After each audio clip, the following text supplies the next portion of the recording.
वाहिगुरू जी का खालसा वाहिगुरू जी की फतेह। मैं तुहाडी होस्ट नीलम कौर ते मैं TV 84 ਦੇ ਸਾਰੇ ਦਰਸ਼ਕਾਂ ਦਾ ਨਿੱਘਾ ਸਵਾਗਤ ਕਰਦੀ ਹਾਂ ਪ੍ਰੋਗਰਾਮ ਸੱਚੋ ਸੱਚ ਵਿੱਚ। ਰੋਜ਼ਾਨਾ ਦੀ ਤਰ੍ਹਾਂ ਤੁਹਾਡੇ ਤੇ ਸਾਡੇ ਹਰਮਨ ਪਿਆਰੇ ਡਾਕਟਰ ਅਮਰਜੀਤ ਸਿੰਘ ਮੇਰੇ ਨਾਲ ਬੈਠੇ ਹੋਏ ਨੇ। ਆਓ ਉਹਨਾਂ ਨਾਲ ਮਿਲ ਕੇ ਪ੍ਰੋਗਰਾਮ ਸ਼ੁਰੂ ਕਰਦੇ ਹਾਂ। ਜੀ ਡਾਕਟਰ ਸਾਹਿਬ, welcome to our show. Thank you so much. ਜੀ ਡਾਕਟਰ ਸਾਹਿਬ, ਅੱਜ 30 ਅਪ੍ਰੈਲ 2015 17 ਵਿਸਾਖ ਨਾਨਕਸ਼ਾਹੀ ਸੰਮਤ 547 ਦਾ ਦਿਨ ਹੈ ਤੇ ਪ੍ਰੋਗਰਾਮ ਦੇ ਸ਼ੁਰੂ ਵਿੱਚ ਡਾਕਟਰ ਸਾਹਿਬ ਤੁਸੀਂ ਸਾਡੇ ਦਰਸ਼ਕਾਂ ਨੂੰ ਦੱਸੋ ਕਿ ਕੱਲ ਖਾਲਿਸਤਾਨ ਐਲਾਨਨਾਮਾ ਦਿਵਸ ਸੀ, ਕਿਸ ਤਰ੍ਹਾਂ ਰਿਹਾ? ਦੇਖੋ, ਅਸੀਂ 28 ਅਪ੍ਰੈਲ ਦਾ programme on the eve of Khalistan declaration day ਕੀਤਾ ਸੀ। ਕੱਲ ਸਾਨੂੰ ਸਵੇਰ ਤੋਂ ਸ਼ਾਮ ਤੱਕ ਜਿੰਨੀਆਂ ਖਬਰਾਂ ਚਾਰ ਚੁਫੇਰਿਓਂ ਮਿਲੀਆਂ, ਭਾਵੇਂ ਉਹ ਫੇਸਬੁੱਕ ਸੀ, ਸੋਸ਼ਲ ਮੀਡੀਆ ਸੀ, ਉਹ ਇੱਕ ਉਤਸ਼ਾਹ ਵਾਲੀਆਂ ਖਬਰਾਂ ਸਨ ਕਿਉਂਕਿ ਚਾਰ ਚੁਫੇਰੇ ਇਸ ਐਲਾਨ ਦਿਵਸ ਦੀਆਂ ਵਧਾਈਆਂ ਦਾ ਸਿਲਸਿਲਾ ਵੀ ਜਾਰੀ ਸੀ ਜੀ। ਔਰ ਇਸ ਦੇ ਉੱਤੇ ਯੰਗਰ ਜਨਰੇਸ਼ਨ ਨੇ ਵੀ ਬਹੁਤ ਚਰਚਾ ਕੀਤੀ। ਕੱਲ ਖਾਸ ਤੌਰ ਤੇ ਇਸ ਦਿਨ ਸੰਬੰਧੀ ਅੱਡ-ਅੱਡ ਰੇਡੀਓ ਪ੍ਰੋਗਰਾਮਸ ਵੀ ਜਿਹੜੇ ਨੇ ਉਹ ਹੋਏ। ਉਹਨਾਂ ਦੇ ਵਿੱਚ ਜਿਵੇਂ ਵੌਇਸ ਆਫ ਖਾਲਸਾ ਤੇ ਲਗਭਗ 1.5 ਘੰਟੇ ਦਾ ਮੇਰੇ ਨਾਲ ਇੰਟਰਵਿਊ ਸੀ ਔਰ ਵੌਇਸ ਆਫ ਖਾਲਸਾ ਨੇ ਪੂਰੇ 24 ਘੰਟੇ ਜਿਹੜਾ ਲਾਈਵ ਪ੍ਰੋਗਰਾਮ ਚਲਾਇਆ ਖਾਲਿਸਤਾਨ ਐਲਾਨ ਦਿਵਸ ਦੇ ਉੱਤੇ ਦੁਨੀਆ ਭਰ ਚੋਂ ਸਿੱਖ ਸ਼ਖਸੀਅਤਾਂ ਨੂੰ ਲਾਈਨ ਅਪ ਕੀਤਾ ਹੋਇਆ ਸੀ ਜੀ। ਇਸੇ ਤਰ੍ਹਾਂ ਅੱਜ ਦੀ ਆਵਾਜ਼ ਟੋਰਾਂਟੋ ਰੇਡੀਓ ਸਟੇਸ਼ਨ ਤੇ ਵੀ ਮੇਰੇ ਨਾਲ ਇੰਟਰਵਿਊ ਸੀ। ਔਰ ਕੱਲ ਜਿਵੇਂ ਅਸੀਂ ਪਹਿਲਾਂ ਇਹ ਦੱਸਿਆ ਹੋਇਆ ਸੀ ਕਿ ਗੁਰਦੁਆਰਾ ਸਾਹਿਬ ਗਲੈਨਰੌਕ ਨਿਊ ਜਰਸੀ ਜਿਹੜਾ ਇਸ ਖਾਲਿਸਤਾਨ ਐਲਾਨ ਦਿਵਸ ਦੇ ਉੱਤੇ ਵਿਸ਼ੇਸ਼ ਸਮਾਗਮ ਰੱਖਿਆ ਹੋਇਆ ਔਰ ਅਸੀਂ ਇਹ ਵੀ ਕਿਹਾ ਸੀ ਕਿ ਉਸ ਨੂੰ ਅਸੀਂ ਲਾਈਵ ਕਵਰ ਕਰਾਂਗੇ ਜੀ। ਪਰ ਮੈਂ ਸਮਝਦਾ ਵੀ ਦੋ ਰੁਕਾਵਟਾਂ ਇਸ ਦੇ ਵਿੱਚ ਬਣੀਆਂ। ਇੱਕ ਤਾਂ ਕਿਉਂਕਿ ਗਲੈਨਰੌਕ ਗੁਰਦੁਆਰਾ ਸਾਹਿਬ ਦਾ ਹਾਲ ਜਿਹੜਾ ਹੈ ਉਹ ਉਹਨਾਂ ਨੇ ਸਾਰਾ ਰੈਨੋਵੇਟ ਕੀਤਾ, ਕਾਫੀ ਉਹਨੂੰ ਵੱਡਾ ਕੀਤਾ ਤੇ ਕੱਲ ਜਦੋਂ ਅਸੀਂ ਦੁਪਹਿਰੇ ਉਹਨਾਂ ਦੇ ਪ੍ਰੈਜ਼ੀਡੈਂਟ ਤੋਂ ਕਨਫਰਮ ਕੀਤਾ ਤੇ ਉਹਨਾਂ ਕੋਲ ਬੇਸ਼ੱਕ ਉਹਨਾਂ ਨੇ ਉਹ ਸੌਕਟਸ ਵਗੈਰਾ ਰੱਖੀਆਂ ਹੋਈਆਂ ਨੇ ਬਟ ਇਨਸਾਈਡ ਇੰਟਰਨੈਟ ਫੈਸਿਲਿਟੀ ਨਹੀਂ ਸੀ। ਸੋ ਜਦੋਂ ਤੱਕ ਅਸੀਂ ਇਹ ਸਾਰੇ ਤੋਂ ਜਾਣੂ ਹੋਏ, ਬੇਸ਼ੱਕ ਅਸੀਂ ਪੂਰਾ ਲਾਈਨ ਅਪ ਹੋਏ, ਪਰ ਇੱਕ ਕਸੂਰ ਸਾਡਾ ਵੀ ਹੈ ਵੀ ਸਾਡੀ ਵੀ ਜਿਹੜੀ ਟੀਮ ਜਿਹੜਾ ਜਿਹਦੇ ਵਿੱਚ ਕਰੂ ਔਰ ਮੈਨੇਜਮੈਂਟ ਵੀ ਸ਼ਾਮਲ ਹੈ, ਉਹਨਾਂ ਨੇ ਵੀ ਇਸ ਇਵੈਂਟ ਨੂੰ ਇਵੇਂ ਲਿਆ ਜਿਵੇਂ ਉਹ ਪਿਕਨਿਕ ਮਨਾਉਣ ਚੱਲੇ ਨੇ ਜੀ।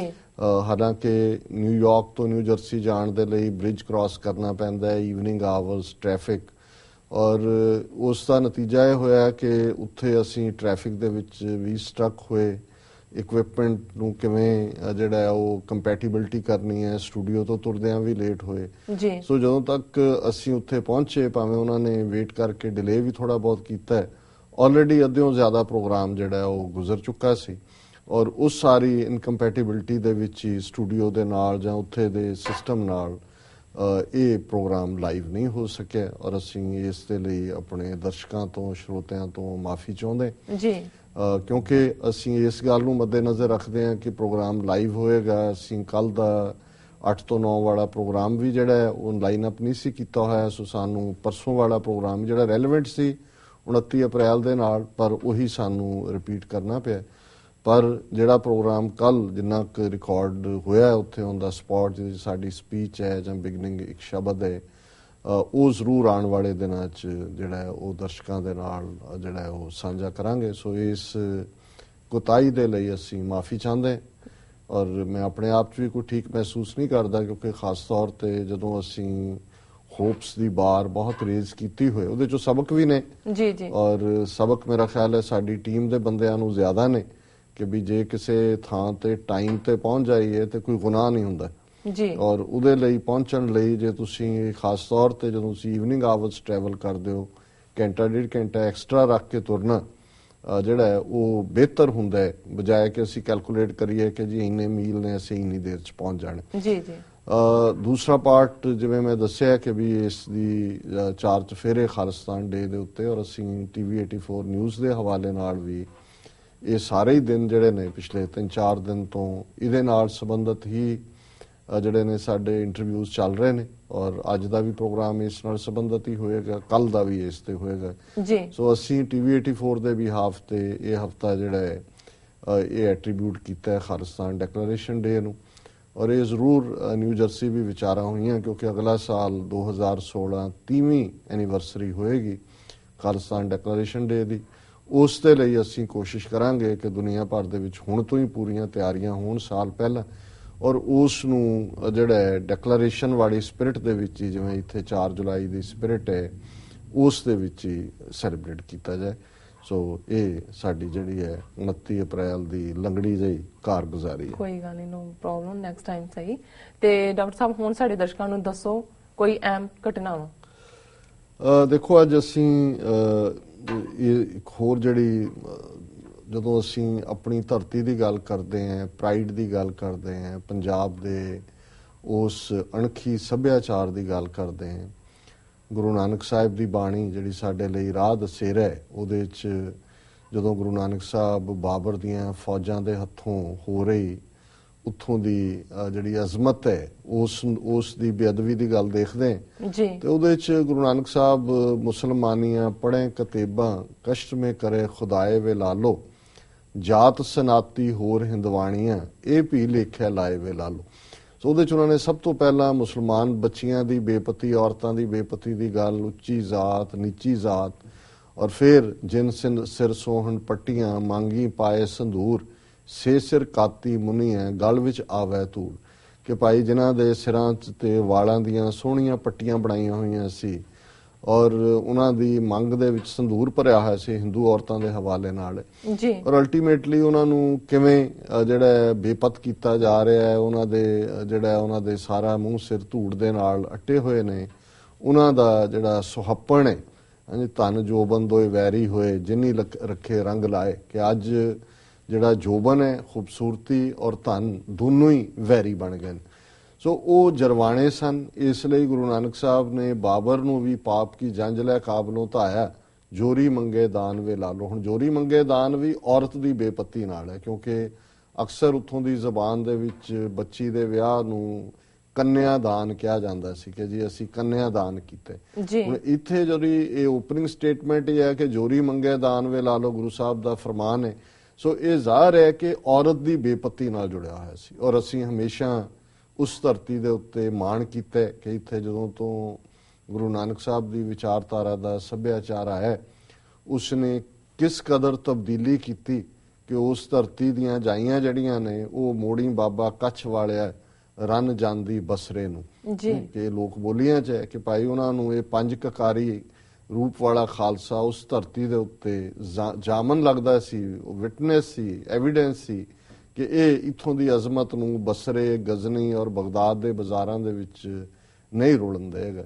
ਔਰ ਅੱਜ ਅਸੀਂ ਜਦੋਂ ਇਹ 5.5 ਸਦੀਆਂ ਤੋਂ ਬਾਅਦ ਅੱਜ ਅਸੀਂ ਉਸ ਧਰਤੀ ਤੇ ਗੱਲ ਕਰਦੇ ਹਾਂ, ਇਹ ਉਹਨਾਂ ਜ਼ਮਾਨਿਆਂ ਦੀਆਂ ਗੱਲਾਂ ਨੇ ਜਦੋਂ ਸਿੱਖਾਂ ਦੀ ਆਬਾਦੀ ਉਸ ਪੰਜਾਬ ਦੇ ਵਿੱਚ ਬਹੁਤ ਘੱਟ ਸੀ, ਔਰ ਇੱਕ ਸਟੇਜ ਸੀ ਕਿ ਈਵਨ 1947 ਤੱਕ ਸਾਰੇ ਪੰਜਾਬ 'ਚ 13% ਦੇ ਕਰੀਬ ਸਿੱਖ ਪੋਪੂਲੇਸ਼ਨ ਸੀ ਜੀ। ਕਿਸ ਸੰਘਰਸ਼ ਦੇ ਨਾਲ ਇੱਕ ਪੰਜਾਬੀ ਸੂਬੇ ਦੀ ਮੰਗ ਦੇ ਥੱਲੇ ਅੱਜ ਸਾਡੇ ਕੋਲ ਘੱਟੋ ਘੱਟ 50,300 ਸਕੁਅਰ ਕਿਲੋਮੀਟਰ ਦੇ ਕਰੀਬ ਇੱਕ ਸੂਬਾ ਹੈ ਜਿੱਥੇ ਸਿੱਖ ਲਗਭਗ 70% ਰਹਿੰਦੇ ਨੇ, ਔਰ ਉਸ ਪੰਜਾਬ ਦੇ ਵਿੱਚ ਹਕੂਮਤ ਵੀ ਉਸ ਪਾਰਟੀ ਦੀ ਹੈ ਜਿਹੜੀ ਆਪਣੇ ਆਪ ਨੂੰ ਅਕਾਲੀ ਕਹਾਉਂਦੀ ਹੈ, ਜਿਨ੍ਹਾਂ ਨੇ ਪੰਥ ਦੇ ਨਾਂ ਥੱਲੇ ਪਿਛਲੇ 90 ਸਾਲ 'ਚ ਸਿੱਖਾਂ ਨੂੰ ਜੇਲ੍ਹਾਂ ਦੇ ਵਿੱਚ, ਮੋਰਚਿਆਂ ਦੇ ਵਿੱਚ ਹਰ ਥਾਂ ਤੇ ਤੁੰਨੇ। ਔਰ ਜਦੋਂ ਅਕਾਲੀ ਜਾਂ ਪੰਥ ਦੀ ਜਿਹੜੀ ਹੈ ਇਹ ਗੱਲ ਸਾਹਮਣੇ ਆਉਂਦੀ ਹੈ ਤਾਂ ਜ਼ਾਹਰ ਹੈ ਕਿ ਅਕਾਲੀ ਔਰ ਉਹ ਸੱਭਿਆਚਾਰ ਇੱਕ ਸ਼ਰਾਫਤ, ਇੱਕ ਲੋਕਾਂ ਦੇ ਮਹਿਫੂਜ਼ ਕਰਨ ਹੋਣ, ਇਸ ਦਾ ਜਾਮਨ ਹੋਣਾ ਚਾਹੀਦਾ ਸੀ, ਔਰ ਇਹ ਕਰੈਕਟਰ 1920 'ਚ ਰਿਹਾ ਵੀ। ਲੇਕਿਨ ਅੱਜ ਉਸ ਅਕਾਲੀ ਦਲ ਦੇ ਪ੍ਰਧਾਨ ਸੁਖਬੀਰ ਬਾਦਲ ਔਰ ਉਸ ਦੇ ਪਿਓ ਪ੍ਰਕਾਸ਼ ਸਿੰਘ ਬਾਦਲ, ਅਕਾਲੀ ਦਲ ਦਾ ਪੈਟਰਨ, ਜਿਹੜੇ ਦੋਨੋਂ ਹੀ ਸਿਰਫ ਸਾਰੀਆਂ ਸਿੱਖ ਸੰਸਥਾਵਾਂ ਤੇ ਹੀ ਕਾਬਜ਼ ਨਹੀਂ ਨੇ, ਪੰਜਾਬ ਦੀ ਹਕੂਮਤ ਨੂੰ ਉਹ ਇਵੇਂ ਚਲਾ ਰਹੇ ਨੇ ਜਿਵੇਂ ਕਿ ਉਹਨਾਂ ਦਾ ਆਪਣਾ ਲੱਕੜੀ ਦਾ ਟਾਲ ਹੋਏ। ਉਹਨਾਂ ਦੇ ਪੰਜਾਬ ਜਿਹੜਾ ਇਸ ਤੋਂ ਵੱਧ ਕੋਈ ਅਹਿਮੀਅਤ ਨਹੀਂ ਰੱਖਦਾ,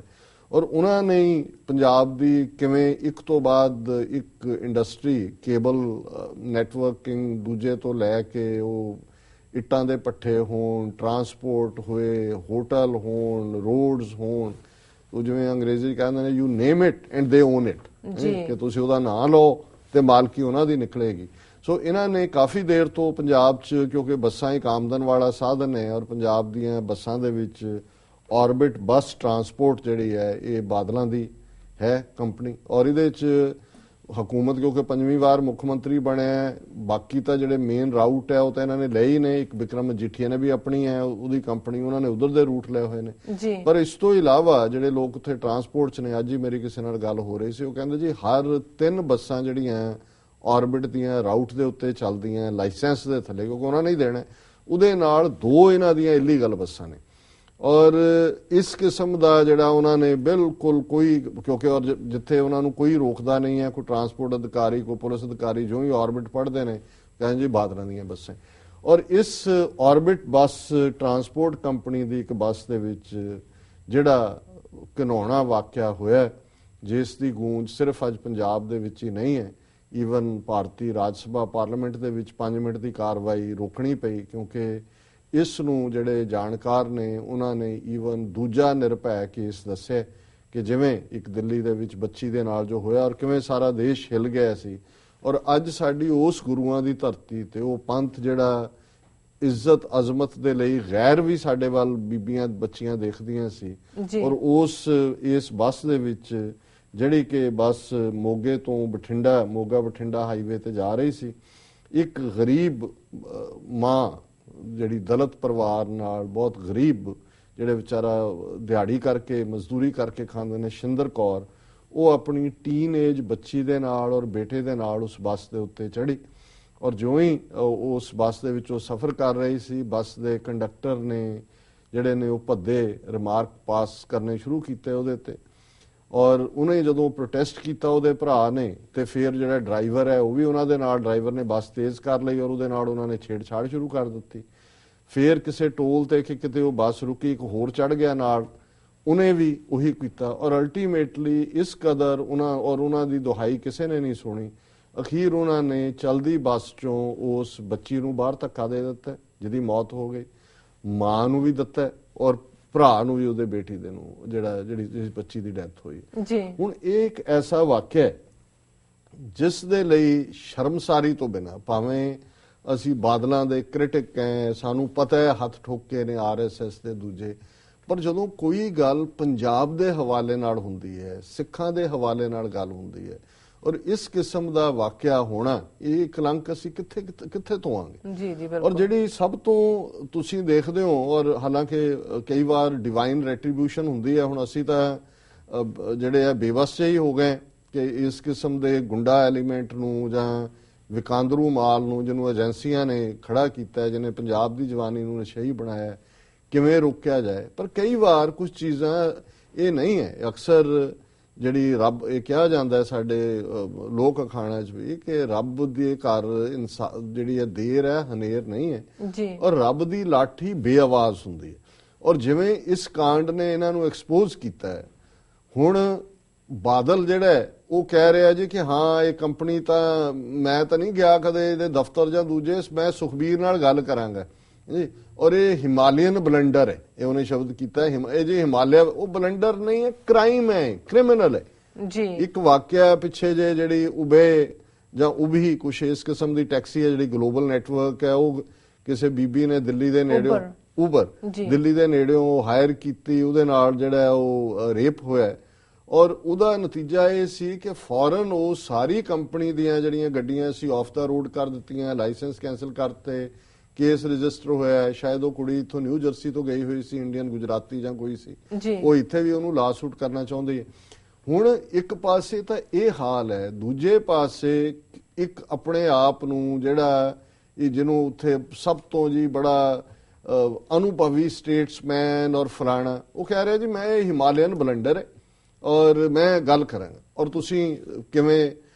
ਜਿਵੇਂ ਮੱਝਾਂ ਦੀਆਂ ਭੈਣਾਂ ਮੱਝਾਂ, ਇਹ ਝੂਠਿਆਂ ਦੇ ਟੱਬਰ, ਸਾਰਾ ਝੂਠਿਆਂ ਦਾ ਔਰ ਕ੍ਰਿਮੀਨਲਸ ਦਾ ਜਿਹੜਾ ਉਹ ਜਮਾਵੜਾ ਜੀ। ਹਰਸਿਮਰਤ ਬਾਦਲ ਪਾਰਲੀਮੈਂਟ ਦੇ ਬਾਹਰ, ਜਦੋਂ ਹੁਣ ਪਾਰਲੀਮੈਂਟ 'ਚ ਵੀ ਕਾਰਵਾਈ ਰੁਕੀ, ਖਲੋ ਕੇ ਕਹਿ ਰਹੀ ਹੈ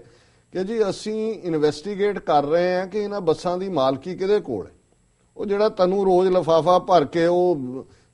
ਫੜਾਉਂਦਾ ਤੇਰਾ ਘਰ ਵਾਲਾ, ਤੈਨੂੰ ਨਹੀਂ ਪਤਾ ਹੈ ਵੀ ਉਹਦੀ ਮਾਲਕ ਤੂੰ ਹੈ ਜੀ। ਸੋ ਮਤਲਬ ਹੁਣ ਜਾਂ ਤਾਂ ਇਹ ਇੱਕ ਇਸ ਕਦਰ ਲੋਕਾਂ ਨੂੰ ਉਹਨਾਂ ਨੇ ਬਿਲਕੁਲ ਬੇਜਾਨ ਸਮਝ ਲਿਆ। ਹੋਣਾ ਤਾਂ ਇਹ ਚਾਹੀਦਾ ਸੀ ਕਿ ਇਸ ਕਿਸਮ, ਇਹ ਤਾਂ ਖਾਲਿਸਤਾਨ ਦਾ ਮੁੱਦਾ ਨਹੀਂ ਹੈ ਕਿ ਲੋਕ ਜਿਹੜੇ ਨੇ ਬੇਸ਼ੱਕ ਪ੍ਰੋਟੈਸਟ ਹੋ ਰਹੇ ਨੇ ਔਰ ਜਿਹੜਾ ਸ਼ਡਿਊਲ ਕਾਸਟ ਜਿਹੜਾ ਡਿਸਕ੍ਰਿਮੀਨੇਸ਼ਨ ਦੇ ਉੱਤੇ ਕਮਿਸ਼ਨ ਆ ਉਹਨੇ ਕਿਹਾ ਜੀ 5 ਲੱਖ ਰੁਪਈਆ ਸਾਨੂੰ ਲੱਗਦੇ ਕਿ ਪੈਸਾ ਸੁੱਟਣਗੇ ਨਾ, ਮੂੰਹ ਬੰਦ ਕਰਨਗੇ ਉਸ ਟੱਬਰ ਦਾ।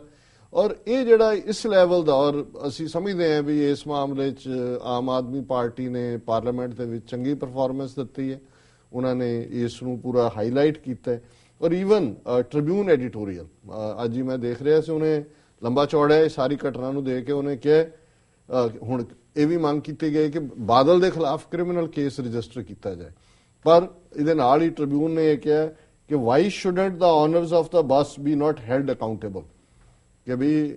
ਕੇਸ ਉਹਨਾਂ ਤਿੰਨਾਂ ਤੇ ਡਰਾਈਵਰ ਹੈਲਪਰ ਦੂਜੇ ਹੋਇਆ ਜੀ। ਬਾਦਲ ਨੇ ਕਿਹਾ ਲਾ will take it's on course, ਕਾਨੂੰਨ ਕਰੇਗਾ, ਕੇਸ ਰਜਿਸਟਰ ਹੋ ਗਿਆ। ਬਟ ਇਹ ਬਿਲਕੁਲ ਇਹਨੇ ਠੀਕ ਕਿਹਾ ਕਿ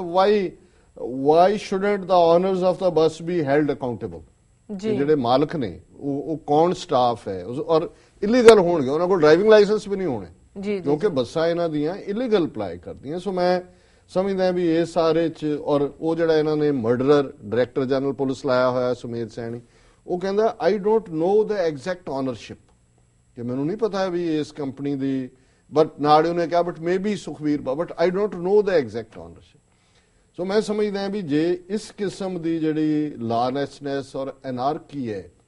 ਇਹਦੇ ਬਾਵਜੂਦ ਲੋਕਾਂ ਨੇ ਆਪਣਾ ਮੂੰਹ ਬੰਦ ਰੱਖਣਾ ਹੈ, ਇਹਨਾਂ ਕ੍ਰਿਮੀਨਲਸ ਨੂੰ ਟੋਲਰੇਟ ਕਰਨਾ ਹੈ ਜਿਹੜੇ ਲੁੱਟ ਕੇ ਖਾ ਗਏ ਨੇ, ਕੋਈ ਸੈਂਡ ਮਾਫੀਆ, ਕੋਈ ਲੈਂਡ ਮਾਫੀਆ, ਕੋਈ ਮਾਫੀਆ। ਔਰ ਇਸ ਘਟਨਾ ਨੇ ਘੱਟੋ ਘੱਟ ਇਹਨਾਂ ਦੇ ਔਰ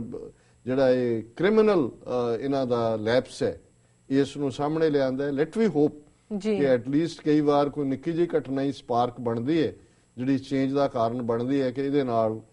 ਕੋਈ ਮਾੜੀ ਮੋਟੀ ਚੇਂਜ ਹੋ ਸਕੇ। ਦੂਸਰਾ ਪਾਰਟ ਜਿਹੜਾ ਇਸ ਦੇ ਨਾਲ ਮੈਂ ਦੂਸਰਾ ਇਸ਼ੂ ਡਿਸਕਸ ਕਰਨਾ ਚਾਹੁੰਦਾ ਜੀ। US ਕਾਂਗਰਸ ਨੇ ਸ਼ਾਇਦ 1997 ਜਾਂ 98 ਚ ਇੱਕ ਲਾਅ ਦੇ ਤਹਿਤ ਇੱਕ ਕਮਿਸ਼ਨ ਬਣਾਇਆ ਹੈ, ਉਸ ਨੂੰ US ਸਰਫ ਕਹਿੰਦੇ ਨੇ, United States commission on international religious freedom ਜੀ। ਉਸ ਨੇ ਆਪਣੀ 2015 ਦੀ ਰਿਪੋਰਟ ਜਿਹੜੀ ਆ ਉਹ ਦਿੱਤੀ ਹੈ। ਬੇਸ਼ੱਕ ਓਬਾਮਾ ਐਡਮਿਨਿਸਟ੍ਰੇਸ਼ਨ, ਓਬਾਮਾ ਨੇ ਟਾਈਮ ਮੈਗਜ਼ੀਨ ਦੇ ਵਿੱਚ ਮੋਦੀ ਦੀ ਸਿਫਤ ਦੇ ਸੋਹਲੇ ਗਾਏ ਨੇ, ਪਰ ਘੱਟੋ ਘੱਟ ਇਹ ਸੈਮਾਈ ਇੰਡੀਪੈਂਡੈਂਟ ਜਿਹਾ ਕਮਿਸ਼ਨ ਹੈ, ਮਤਲਬ ਇਹਦੀ ਕੋਈ ਰਿਪੋਰਟ ਬਾਈਂਡਿੰਗ ਵੀ ਨਹੀਂ ਹੁੰਦੀ ਕਿ ਵੀ ਉਹਦੀ ਰਿਪੋਰਟ ਦੇ ਥੱਲੇ ਕੋਈ ਸਟੇਟ ਡਿਪਾਰਟਮੈਂਟ ਨੇ ਐਕਟ ਕਰਨਾ, ਪਰ ਇਹਨੂੰ ਗੰਭੀਰਤਾ ਦੇ ਨਾਲ ਲਿਆ ਜਾਂਦਾ ਹੈ। ਔਰ ਉਸ ਰਿਪੋਰਟ ਦਾ ਜਿਹੜੀ ਈਵਨ ਟ੍ਰਿਬਿਊਨ ਦੀ ਕਵਰੇਜ ਹੈ, ਉਹਨਾਂ ਨੇ ਕਿਹਾ ਮਾਈਨੋਰਿਟੀਜ਼ ਨਾਟ safe under Modi government US panel. ਉਹਨਾਂ ਨੇ ਸਪਸ਼ਟਤਾ ਨਾਲ ਜਿਹੜੀ 2015 ਦੀ US ਸਰਫ ਦੀ ਰਿਪੋਰਟ ਹੈ ਇਹ ਮਾਈਨੋਰਿਟੀਜ਼ ਦੀ ਗੱਲ ਕਰਦੀ, ਔਰ ਉਹਦੇ ਚ ਅਜੇ ਡੀਟੇਲ ਰਿਪੋਰਟ ਨੂੰ ਅਸੀਂ ਫਿਰ ਆਉਣ ਵਾਲੇ ਦਿਨਾਂ ਜਦੋਂ ਸਾਡੇ ਕੋਲ ਸਾਰਾ ਅਵੇਲੇਬਲ ਹੋਏਗਾ ਡਿਸਕਸ ਕਰਾਂਗੇ, ਪਰ ਜਿੰਨਾ ਕੁ ਨਿਊਜ਼ ਬੇਸਡ ਹੈ ਉਹਨਾਂ ਕੁ ਮੈਂ ਜ਼ਰੂਰ ਡਿਸਕਸ ਕਰਨਾ ਚਾਹੁੰਦਾ। Religious minorities in India have been subjected to violent attacks, forced conversions, and Ghar Wapsi campaign by groups like RSS after Narendra Modi-led NDA government assumed power in 2014. A US Congress established panel has said ਕਿ ਇਸ panel ਨੇ US Surf ਨੇ ਕਿਹਾ ਕਿ ਜਿਹੜੀਆਂ ਧਾਰਮਿਕ ਘੱਟ ਗਿਣਤੀਆਂ ਨੇ ਭਾਰਤ ਦੇ ਵਿੱਚ, ਉਹਨਾਂ ਦੇ ਉੱਤੇ ਹਿੰਸਕ ਹਮਲੇ ਹੋ ਰਹੇ ਨੇ, ਉਹਨਾਂ ਦਾ ਜ਼ਬਰਦਸਤੀ ਧਰਮ ਪਰਿਵਰਤਨ ਕੀਤਾ ਜਾ ਰਿਹਾ, ਔਰ ਘਰ ਵਾਪਸੀ ਵਰਗੀਆਂ ਮੁਹਿੰਮਾਂ ਸ਼ੁਰੂ ਕੀਤੀਆਂ ਗਈਆਂ RSS ਵੱਲੋਂ ਜਦੋਂ ਤੋਂ ਨਰਿੰਦਰ ਮੋਦੀ 2014 ਦੇ ਵਿੱਚ ਸੱਤਾ ਦੇ ਵਿੱਚ ਆਇਆ ਜੀ। In its 2015 annual report, the US Commission on International Religious Freedom asked the Obama administration to press the Indian government to rebuke officials and religious leaders who make derogatory remarks about communities. ਉਹਨਾਂ ਨੇ ਕਿਹਾ ਕਿ ਇਸ report 'ਚ Obama administration ਨੂੰ ਕਿਹਾ ਗਿਆ ਹੈ ਕਿ ਉਹ ਭਾਰਤੀ ਸਰਕਾਰ ਤੇ ਦਬਾਅ ਬਣਾਏ ਕਿ ਉਹਨਾਂ ਅਧਿਕਾਰੀਆਂ ਔਰ ਧਾਰਮਿਕ ਨੇਤਾਵਾਂ ਨੂੰ ਜਿਹੜੇ ਕਿ ਘੱਟ ਗਿਣਤੀਆਂ ਦੇ ਖਿਲਾਫ ਇਤਰਾਜ਼ਯੋਗ ਔਰ ਭੜਕਾਊ ਕਮੈਂਟ ਕਰ ਰਹੇ ਨੇ, ਉਹਨਾਂ ਨੂੰ ਉਹ ਜਿਹੜਾ ਨੱਥ ਪਾਉਣ ਜੀ। The panel said despite the country's status as a pluralistic secular democracy, India has long struggled to protect minority religious communities or provide justice when crimes occur, which perpetuates a climate of impunity. ਉਹਨਾਂ ਨੇ ਕਿਹਾ ਕਿ ਵੀ ਭਾਵੇਂ ਭਾਰਤ ਦੇ ਵਿੱਚ ਅੱਡ-ਅੱਡ ਪਲੂਰਲਿਸਟਿਕ ਇਹ ਹੁੰਦਾ ਹੈ ਕਿ ਜਿਹਦੇ 'ਚ ਅੱਡ-ਅੱਡ ਲੋਕ ਰਹਿੰਦੇ ਨੇ ਔਰ ਉਹ ਆਪਣੇ ਆਪ ਨੂੰ ਸੈਕੂਲਰ ਡੈਮੋਕ੍ਰੇਸੀ ਕਹਿੰਦੀ ਹੈ, ਪਰ ਇਹਦੇ ਬਾਵਜੂਦ ਲੰਮੇ ਸਮੇਂ ਤੋਂ ਘੱਟ ਗਿਣਤੀਆਂ ਦੀ ਰੱਖਿਆ ਔਰ ਉਹਨਾਂ ਨੂੰ ਇਨਸਾਫ ਦੇਣ ਦੇ ਲਈ ਜਿਹੜਾ ਉਹ ਇਹ ਮਾਹੌਲ ਬਣਿਆ ਹੋਇਆ ਕਿ ਜਿਵੇਂ ਉਹਨਾਂ ਦੇ ਖਿਲਾਫ ਕੁਝ ਵੀ ਕਰ ਲੋ, ਕਲਾਈਮੇਟ ਆਫ ਇੰਪਿਊਨਿਟੀ ਹੈ, कोई जवाबदेही नहीं जी। Incidents of religiously motivated and communal violence reportedly have increased for 3 consecutive years, the panel said in its key findings. ਕਿ ਪਿਛਲੇ 3 ਸਾਲਾਂ ਤੋਂ ਇਹ ਜਿਹੜੇ ਹਮਲੇ ਨੇ ਘੱਟ ਗਿਣਤੀਆਂ ਦੇ ਉੱਤੇ ਇਹ ਬਹੁਤ ਜ਼ਿਆਦਾ ਵੱਧ ਗਏ ਨੇ। ਹੁਣ 3 ਸਾਲ ਇਹੀ ਨੇ ਸਾਰੇ ਨੂੰ ਹੋ ਗਏ ਤੇ 2 ਸਾਲ ਇਸ ਤੋਂ ਪਹਿਲਾਂ ਉਹਨਾਂ ਨੇ ਚੋਣਾਂ 'ਚ ਜਾਣ ਲਈ ਪਹੁੰਚਣ ਲਈ ਔਰ ਜਿਸ ਤਰੀਕੇ ਦੇ ਨਾਲ ਮੁਸਲਮਾਨਾਂ ਦੇ ਅੰਦਰ ਖੌਫ ਪੈਦਾ ਕਰਨ ਲਈ ਉਹਨਾਂ ਨੇ ਆਪਣਾ ਕੰਮ ਸ਼ੁਰੂ ਕੀਤਾ ਸੀ। ਸੋ ਇਹਦੇ 'ਚ ਉਹਨਾਂ ਨੇ ਸ਼ੁਰੂ 'ਚ ਹੀ ਓਪਨਿੰਗ ਦੇ ਵਿੱਚ RSS ਨੂੰ ਸਿੱਧੇ ਤੌਰ ਤੇ ਬਲੇਮ ਦਿੱਤਾ। ਫਿਰ ਉਹਨਾਂ ਨੇ ਸਟੇਟਾਂ ਦੇ ਨਾਮ ਵੀ ਲਏ ਨੇ, Andhra Pradesh, Uttar Pradesh, Bihar, Chhattisgarh, Gujarat, Odisha, Karnataka, Madhya Pradesh, Maharashtra and Rajasthan tend to have the greatest number of religiously motivated attacks and communal violence incidents. ਇਹਨਾਂ ਚੋਂ ਬਹੁਤੀਆਂ ਸਟੇਟਾਂ ਭਾਰਤੀ ਜਨਤਾ ਪਾਰਟੀ ਦੇ ਰਾਜ ਵਾਲੀਆਂ ਨੇ ਤੇ ਕੁਝ ਉਹ ਨੇ ਬਿਹਾਰ ਵਗੈਰਾ ਜਿੱਥੇ ਬਿਹਾਰ ਯੂਪੀ ਜਿੱਥੇ ਚੋਣਾਂ ਹੋਣੀਆਂ ਨੇ ਬਿਹਾਰ 'ਚ ਖਾਸ ਕਰ ਤੇ ਉੱਥੇ ਵੀ ਇਹ ਇਸ ਲਈ ਕਰ ਰਹੇ ਨੇ ਤਾਂ ਕਿ ਪੋਲਰਾਈਜੇਸ਼ਨ ਕਰਨ और हिंदुओं ਦੀਆਂ ਵੋਟਾਂ ਲੈਣ। NGOs and religious leaders from the Muslim, Christian and Sikh communities attributed the increase to religious divisive campaigning in advance of India's 2014 general election ਕਿ ਜਿਹੜੀਆਂ NGO ਹੁੰਦੀਆਂ ਨੇ ਨਾਨ ਗਵਰਨਮੈਂਟਲ ਆਰਗੇਨਾਈਜੇਸ਼ਨਸ ਜਿਹੜੀਆਂ ਕੰਮ ਕਰਦੀਆਂ ਸਰਕਾਰੀ ਨਹੀਂ ਪਰ ਭਲਾਈ ਦਾ ਕੰਮ ਉਹ ਤੇ ਧਾਰਮਿਕ ਲੀਡਰ ਜਿਹੜੇ ਕਿ ਤਿੰਨਾਂ ਕਮਿਊਨਿਟੀਜ਼ ਨੂੰ ਉਹਨਾਂ ਨੇ ਕੋਟ ਕੀਤਾ ਕਿ ਮੁਸਲਮਾਨਾਂ ਦੇ, ਈਸਾਈਆਂ ਦੇ ਔਰ ਸਿੱਖਾਂ ਦੀਆਂ NGOs ਤੇ ਧਾਰਮਿਕ ਲੀਡਰਾਂ ਦਾ ਇਹ ਕਹਿਣਾ ਕਿ ਇਹ ਜਿਹੜਾ ਧਾਰਮਿਕ ਤੌਰ ਦੇ ਉੱਤੇ ਧਰੂਵੀਕਰਨ ਦੀ ਪ੍ਰੋਸੈਸ ਸ਼ੁਰੂ ਕੀਤੀ ਹੈ ਇਹ ਇਹਨਾਂ ਨੇ ਜਿਹੜੀ ਹੈ 2014 ਦੀਆਂ ਚੋਣਾਂ ਤੋਂ ਪਹਿਲਾਂ ਕੀਤੀ। ਸੋ ਚੰਗੀ ਗੱਲ ਹੈ ਵੀ US ਸਰਫ ਦੀ ਰਿਪੋਰਟ 'ਚ ਸਿਰਫ ਈਸਾਈਆਂ ਜਾਂ ਮੁਸਲਮਾਨਾਂ ਦਾ ਹੀ ਜ਼ਿਕਰ ਨਹੀਂ ਹੈ, ਸਿੱਖਾਂ ਨੂੰ ਵੀ ਉਹਨਾਂ ਨੇ ਸਿੱਖ NGOs ਔਰ ਰਿਲੀਜੀਅਸ ਲੀਡਰਸ ਦਾ ਹਵਾਲਾ ਦਿੱਤਾ ਹੈ। Since the election, religious minority communities have been subject to derogatory comments by politicians linked to the ruling BJP and numerous violent attacks and forced conversions by Hindu nationalist groups such as RSS and VHP, the report said. ਇਸ report ਦੇ ਵਿੱਚ ਕਿਹਾ ਹੈ ਵੀ ਇਹ ਚੋਣਾਂ ਤੋਂ ਬਾਅਦ ਜਿਹੜੀਆਂ ਧਾਰਮਿਕ ਗੱਟ ਗਿਣਦੀਆਂ ਨੇ ਉਹਨਾਂ ਦੇ ਖਿਲਾਫ ਬਹੁਤ ਘਟੀਆ ਕਿਸਮ ਦੀਆਂ ਟਿੱਪਣੀਆਂ ਕੀਤੀਆਂ ਜਾ ਰਹੀਆਂ ਨੇ BJP ਔਰ ਦੂਸਰੇ ਲੋਕਾਂ ਵੱਲੋਂ ਔਰ ਨਾਲ ਹੀ ਉਹਨਾਂ ਦੇ ਉੱਤੇ ਹਿੰਸਕ ਹਮਲੇ ਹੋ ਰਹੇ ਨੇ, ਉਹਨਾਂ ਦਾ ਜ਼ਬਰਦਸਤੀ ਧਰਮ ਪਰਿਵਰਤਨ ਕੀਤਾ ਜਾ ਰਿਹਾ ਹੈ ਜਿਹਦੇ ਲਈ RSS ਤੇ ਵਿਸ਼ਵ ਹਿੰਦੂ ਪਰਿਸ਼ਦ ਜ਼ਿੰਮੇਵਾਰ ਨੇ। US said in December 2014 Hindu groups announced plans to forcibly reconvert at least 4,000 Christian families and 1,000 Muslim families to Hinduism in UP on Christmas Day as part of the so-called Ghar Wapsi Returning Home program. ਕਿ ਦਸੰਬਰ 2014 'ਚ ਹਿੰਦੂ ਗਰੁੱਪਾਂ ਨੇ ਐਲਾਨ ਕੀਤਾ ਸੀ ਕਿ ਉਹ 4,000 ਈਸਾਈ ਪਰਿਵਾਰਾਂ ਤੇ 1,000 ਮੁਸਲਮਾਨ ਪਰਿਵਾਰਾਂ ਨੂੰ UP ਦੇ ਵਿੱਚ ਵਾਪਸ ਘਰ ਵਾਪਸੀ ਪ੍ਰੋਗਰਾਮ ਦੇ ਥੱਲੇ ਕ੍ਰਿਸਮਸ ਵਾਲੇ ਦਿਨ ਜਿਹੜਾ ਵਾਪਸ ਹਿੰਦੂ ਬਣਾਣਗੇ। Before the programme the Hindu group sought to raise money for their campaign, noting that it cost nearly ₹200,000 per Christian and ₹500,000 per Muslim. ਉਹਨਾਂ ਨੇ ਕਿਹਾ ਕਿ ਇਹਨਾਂ ਈਸਾਈਆਂ ਔਰ ਮੁਸਲਮਾਨਾਂ ਨੂੰ ਹਿੰਦੂ ਬਣਾਉਣ ਤੋਂ ਪਹਿਲਾਂ ਉਹਨਾਂ ਨੇ ਫੰਡ ਰੇਜ਼ਿੰਗ ਕੀਤੀ ਔਰ ਉਹਦੇ 'ਚ ਉਹਨਾਂ ਨੇ ਇਹ ਕਿਹਾ ਸੀ ਕਿ ਜੀ ਸਾਨੂੰ ਜੇ ਅਸੀਂ ਇੱਕ ਕ੍ਰਿਸਚਨ ਨੂੰ ਹਿੰਦੂ ਬਣਾਉਣਾ ਹੈ ਤਾਂ ਸਾਨੂੰ 2 ਲੱਖ ਰੁਪਈਆ ਚਾਹੀਦਾ ਤੇ ਜੇ ਇੱਕ ਮੁਸਲਮਾਨ ਨੂੰ ਅਸੀਂ ਹਿੰਦੂ ਬਣਾਉਣਾ ਹੈ ਤੇ ਸਾਨੂੰ 5 ਲੱਖ ਰੁਪਈਆ ਚਾਹੀਦਾ। ਹੁਣ ਇਹ ਜਿਹੜੀ ਰਿਪੋਰਟ ਹੈ ਇਹ ਇੱਕ ਅਸੀਂ ਸਮਝਦੇ ਹਾਂ ਕਿ ਇੱਕ ਚੰਗੀ ਸ਼ੁਰੂਆਤ ਹੈ ਕਿ ਐਟਲੀਸਟ ਅਮਰੀਕਾ 'ਚ ਇੱਕ ਪਾਸੇ ਓਬਾਮਾ ਐਡਮਿਨਿਸਟ੍ਰੇਸ਼ਨ ਬੈਂਡ ਬੈਕਵਰਡ ਕਰ ਰਿਹਾ ਹੈ ਮੋਦੀ ਨੂੰ ਅਕੋਮੋਡੇਟ ਕਰਨ ਦੇ ਲਈ ਪਰ ਐਟਲੀਸਟ US ਸਰਫ ਦੀ ਰਿਪੋਰਟ ਰਿਕਾਰਡ ਨੂੰ ਸਟੇਟ ਸੈੱਟ ਕਰ ਰਹੀ ਹੈ ਕਿ ਭਾਰਤ ਦੇ ਵਿੱਚ ਕਿਵੇਂ ਹਿੰਦੂ ਸ਼ੋਵਨਿਜ਼ਮ ਹੈ, ਹਿੰਦੂ ਨਾਜ਼ੀਕ੍ਰੇਸੀ ਹੈ, ਹਿੰਦੂ ਬੁਚਰੀ ਹੈ, ਹਿੰਦੂ ਇਨਟੋਲਰੈਂਸ ਹੈ ਔਰ ਇਸ ਦੇ ਲਈ RSS ਔਰ ਵਿਸ਼ਵ ਹਿੰਦੂ ਪਰਿਸ਼ਦ ਜਿਨ੍ਹਾਂ ਦਾ blue eyed boy Narendra Modi ਹੈ ਉਹ ਜ਼ਿੰਮੇਵਾਰ ਹੈ। ਸੋ ਅਸੀਂ US ਸਰਫ ਨੂੰ ਮੁਬਾਰਕਬਾਦ ਦਿੰਦੇ ਹਾਂ ਕਿ ਐਟਲੀਸਟ ਉਹਨਾਂ ਨੇ ਅਜੇ ਫੁੱਲ ਟਰੂਥ ਨਹੀਂ ਕਹੀ ਹੈ ਉਹਨਾਂ ਨੇ ਪਾਰਸ਼ਲੀ ਸਹੀ ਪਰ ਚਲੋ ਘੱਟੋ ਘੱਟ ਫਰੋਲਣਾ ਤਾਂ ਸ਼ੁਰੂ ਕੀਤਾ ਇਹਦੇ ਚੋਂ ਕੋਈ ਸੱਚ ਵੀ ਨਿਕਲੇਗਾ ਜੀ। ਸੋ ਇਹ ਅੱਜ ਦੇ ਮੁੱਖ ਇਸ਼ੂ ਨੇ ਜੀ। ਡਾਕਟਰ ਸਾਹਿਬ ਤੁਹਾਡਾ ਬਹੁਤ ਬਹੁਤ ਸ਼ੁਕਰੀਆ। ਇਸ ਨਾਲ ਲੈਣੇ ਆ ਬ੍ਰੇਕ। ਵਿਊਅਰਸ ਤੁਸੀਂ ਕਿਤੇ ਨਹੀਂ ਜਾਣਾ, ਮਿਲਦੇ ਆ ਆਫਟਰ ਦੇ ਸ਼ਾਰਟ ਬ੍ਰੇਕ।